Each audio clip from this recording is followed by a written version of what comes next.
Bienvenue à Grand Reportage. Au lendemain des attentats du 11 septembre 2001, George Bush déclarait la guerre au terrorisme. Les États-Unis et les pays alliés ont entrepris alors ce qui ressemble pour l'essentiel à une guerre secrète contre les membres des réseaux islamistes d'Al-Qaïda. Une guerre sans limite ni frontières, comme en fait foi la manière dont Ben Laden a été assassiné.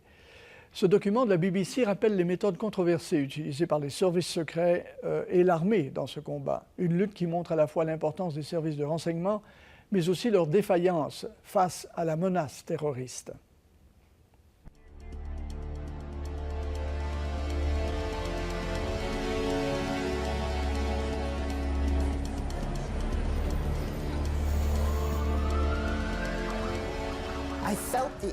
J'ai senti les impacts. Le plafond s'est effondré, puis il y a eu une petite odeur de kérosène. Je ne savais pas si j'allais mourir. Diane de Fontes était à son bureau, au 89e étage de la tour nord du World Trade Center. Le premier avion a percuté l'immeuble 4 étages plus haut.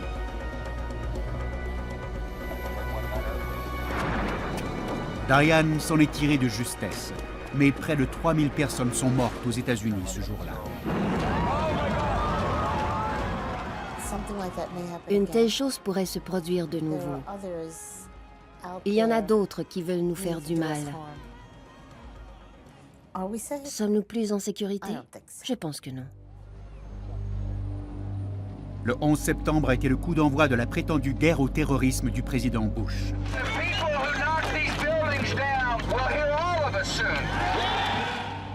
Après le 11 septembre, le consensus national était que notre pays était en guerre. Le lendemain, Eliza Manningham Buller du MI5 a pris l'avion pour Washington. Nous avons survolé New York et il n'y avait pas d'autre avion dans le ciel. Je me souviens d'avoir pensé à la tragédie humaine sous les nuages. Mais je me concentrais alors sur la manière dont mon service devait réagir, sur nos responsabilités, sur ce qu'on devait faire. Comme le MI5, les services du renseignement des États-Unis ne s'attendaient pas du tout à un attentat aussi ambitieux, d'une telle ampleur. On ne l'avait pas vu venir. On n'avait pas de bons renseignements sur ce qui allait se produire. On craignait beaucoup la possibilité d'un deuxième attentat. Tout le monde cherchait donc à comprendre la nature de la menace et qui était impliqué. Il fallait les trouver, les arrêter et veiller à ce que ça n'arrive pas.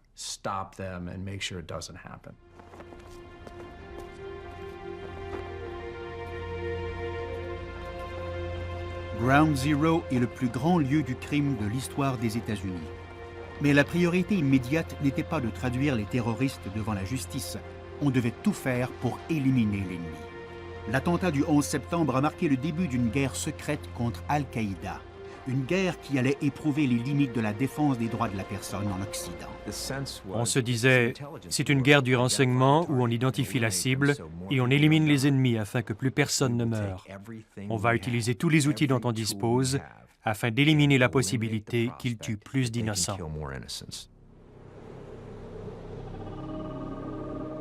Cette guerre secrète menée dans l'ombre contraste fortement avec l'extraordinaire réaction militaire des États-Unis.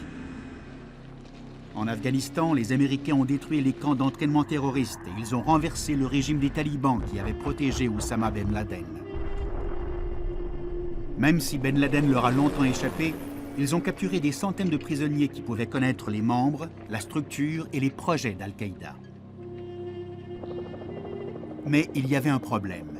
Les agences du renseignement des États-Unis n'y étaient pas du tout préparées. Elles n'avaient qu'une poignée d'arabophones pour interroger les prisonniers. Quand on envisage une guerre mondiale contre le terrorisme, on se dit qu'il faut plusieurs interrogateurs. Or, la CIA n'avait aucune expérience en matière d'interrogatoire et en ce qui concerne plus particulièrement les terroristes. À peine 3 mois après le 11 septembre, il y a eu un rappel troublant de l'acuité de la menace. De puissants explosifs dissimulés dans une chaussure ont presque détruit un avion transatlantique. Par miracle, le détonateur n'a pas fonctionné. Le terroriste, Richard Reed, un Britannique converti à l'islam, s'était entraîné dans un camp d'Al-Qaïda. Et comme au 11 septembre, les agences du renseignement ont été prises au dépourvu. Cet attentat nous a dit « Voilà un Britannique prêt à mettre à exécution les projets d'Al-Qaïda. Un Britannique qui a fréquenté une mosquée radicale et qui est allé en Afghanistan. » On a commencé à craindre ceux qui avaient voyagé, qui avaient été dans ces camps. La recherche d'Oussama Ben Laden et de ses commandants en chef est devenue plus urgente que jamais. 6 mois après l'attentat du 11 septembre, la guerre secrète menée par les Américains a réussi une première percée. Au Pakistan, l'homme qu'on pensait être l'un des principaux lieutenants de Ben Laden a été capturé. Il s'appelait Abu Zubaydah. He was spending a lot of time plotting and planning murder. He's not plotting and he's not planning anymore.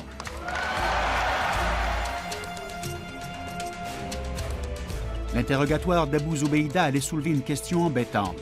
Jusqu'où le gouvernement américain devait-il aller pour sauver des vies?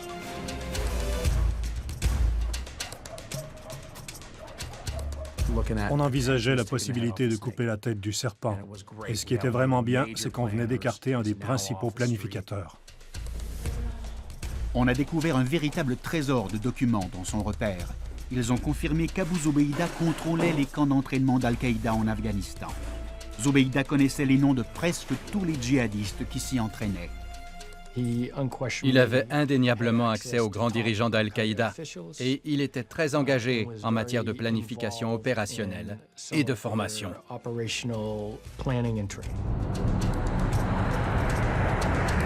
La CIA a aéroporté Abu Zubaydah en secret vers une de ses prisons clandestines appelée Site Noir. Nous croyons que c'était en Thaïlande. Atteint de plusieurs projectiles lors de sa capture, Zubaydah allait mourir et on devait lui prodiguer des soins médicaux urgents. Sur place, les seuls interrogateurs d'expérience étaient un agent musulman du FBI et son collègue. Ils ont cru qu'ils n'auraient pas à soumettre Abu Zubaydah à un interrogatoire serré. Les techniques policières normales allaient suffire. Pour la première fois, ils décrivent à la télévision ce qui s'est passé. Dans notre esprit, il n'était pas question que Zubaydah meure. Soudain, son état s'est aggravé. Il a déféqué sur lui-même. J'ai juste pris une serviette et j'ai commencé à le nettoyer, simplement parce que ça me semblait la chose la plus décente sur le plan humain. Il l'a reconnu et vous savez, je lui ai tenu la main et j'ai continué de le rassurer, de lui dire « Ces personnes vont vous prodiguer des soins, on ne va pas vous laisser mourir. » Ça a été un moment surréaliste où on prodiguait des soins à un terroriste et en même temps on lui parlait afin qu'il nous livre des renseignements. On pense généralement que ces terroristes ne parlent pas. Et je crois que si on les approche de la bonne manière, et je parle d'expérience, parfois on a de la difficulté à les faire taire. L'approche éprouvée du FBI allait porter ses fruits. L'agent a montré à Zubaydah des photos des principaux suspects d'Al-Qaïda. Et à son grand étonnement, Abu Zubaydah lui a remis les joyaux de la couronne. Quand on lui a montré la photo de Khalid Sheikh Mohammed, Zubaydah m'a agrippé le bras comme ceci pour m'arrêter. Et alors, je me suis vraiment demandé, un instant, est-ce qu'il se moque de moi? Il dit que c'est Mokhtar. Ça a été un moment capital pour moi. Le nom de Mokhtar apparaissait dans tous les échanges, mais on ne savait pas qui était Mokhtar. Zubaydah a demandé malicieusement, « Comment saviez-vous que Mokhtar était le cerveau de l'attentat du 11 septembre? » Et justement, j'ai évité de lever les sourcils comme vous venez de le faire. Je devais convaincre Zubaydah qu'on savait tout ce qu'il allait nous dire, qu'on savait tout à propos du rôle de Mokhtar le 11 septembre, ce qu'on ignorait évidemment à ce moment-là. On a donc fait une pause, on est sorti de la pièce, et mon collègue a dû me soutenir car j'ai pensé que j'allais tomber. On se disait, wow, qu'est-ce qu'on vient d'apprendre? Khalid Sheikh Mohammed, vraiment? Mokhtar est Khalid Sheikh Mohammed? Le cerveau du 11 septembre? Mon Dieu, il n'était même pas sur notre écran radar. À Washington, le directeur de la CIA était emballé par ce renseignement jusqu'à ce qu'il apprenne qu'il venait du FBI et que ses interrogateurs à lui n'étaient pas encore arrivés. Quelques jours plus tard, l'agent spécial Godden a eu une autre occasion d'interroger longuement Zubeida. Il a dit « J'ai envoyé 2 personnes à Mokhtar.